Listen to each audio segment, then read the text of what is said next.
Onekana kufaidi Kenya na kuchangia kwa mrundiko wa makasha bandarini. Halmashauri ya bandari nchini sasa inasema imesajili ongezeko la takriban 11% ya shehena zinazoingia humu nchini kulingana na ilivyokuwa mwaka uliopita. Francis Mtalaki anaarifu zaidi.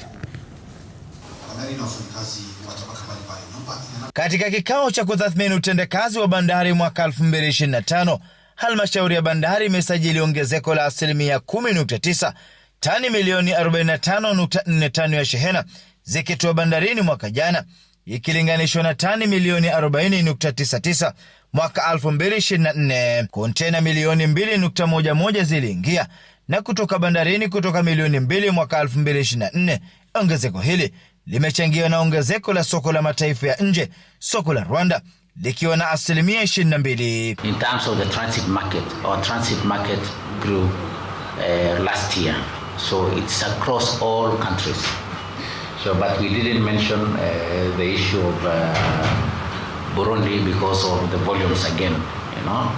But overall, the transit market grew by 18.5%.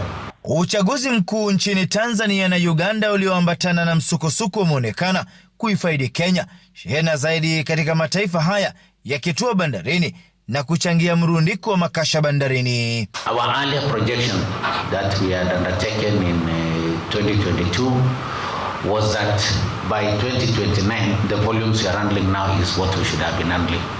So you can see that the issue of capacity constraints has got us off guard. We weren't marketing the port of Mombasa for more cargo, but we've received more cargo than expected because of the geopolitical situations within this region.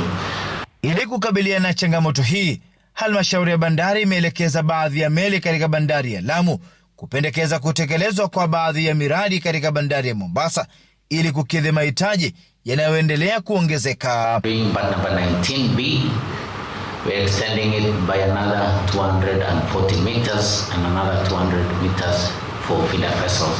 That would create an additional yard capacity of 300,000 TEUs. We are also doing Dogokundu multipurpose berth. That will also create another additional 180,000 TEUs yard capacity that will also be able to support us. Kulingana na mkurugenzi mkuu wa bandari, mrundiko huu unatazamiwa kutatuliwa ifikiapo wiki ya kwanza ya mwezi wa Februari. Francis Mtalaki, Ringa Citizen, Mombasa.